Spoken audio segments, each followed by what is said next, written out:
Hey everyone, I'm going to make a video real quick. I've been browsing YouTube and I find these videos thrashing the Wii and Nintendo recently, and it's just something to say in their defense. I have a Wii and I've had it since the console first came out.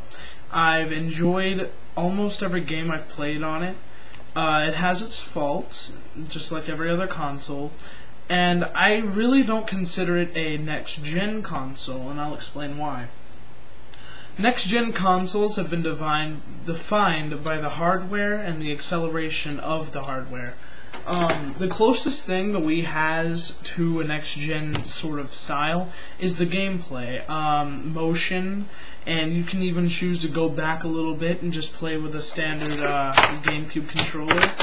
And you know, it's all cool from there. It's just all based on a person's preference, because there are people, believe it or not, who like the old Xbox controllers and were pissed off whenever they weren't standard for the 360. And that's one thing that PS3 did really well, is that you can actually play with the old DualShock 2 controllers, and people enjoy that. It's just the whole factor of that people thrash on Wii because it's not as powerful as the 360 and it's not graphically capable as the PS3. When you look on the diameters and the basic cut down of things, Nintendo has always been about this gameplay innovation and this way games are played and this accessibility of people. People who are more for the hardcore will buy a 360, and then people who are more casual but they like the whole idea of full-on customization and they like building something and they like the RPGs, they'll stick with a Sony console because that's what it has. If you have a Nintendo, then you're probably just a laid-back person and you play for some hardcore games from now and then.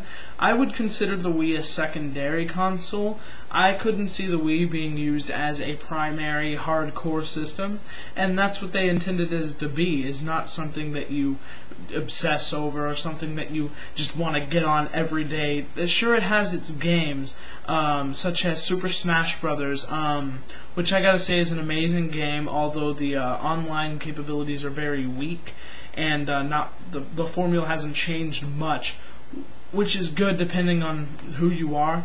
Mario Kart Wii, that's something you can definitely just dive into, and that's something you want to keep playing because it brings back that Nintendo experience that you've loved since you were, a little child. Nintendo did bring the hardcore on to the scene. People speed racing through Mario, people speed racing through Balloon Fight, through Ice Climbers. I've seen people speed race through many of the N64 games, Donkey Kong 64. They've gone through Gauntlet Legends for the N64, which is one of the best of the series. Jet Force Gemini, Banjo-Kazooie, I've seen it all. And Nintendo brought that forth, but they've started to realize that whenever you have whenever you favor just hardcore, then you'll just get the hardcore players and not you're thinking about it. Well, little kids like games too, and the Wii has those games for little children. I of course have my set of games, and I have Mario, Super Paper Mario, and I really suggest it. Mario Kart Wii, which is a very fun addition to the franchise. This is Warhammer Online, that's not for the Wii.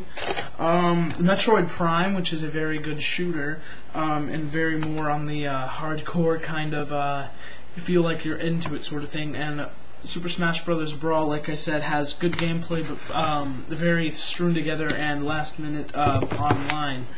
I'm just here to say that the Wii isn't really trying to compete with PS3 and the Xbox on acceleration and hardware capability, because it is capable of hardware. It runs on a very nice ATI processor and system, graphics, and it can be driven to its maximum.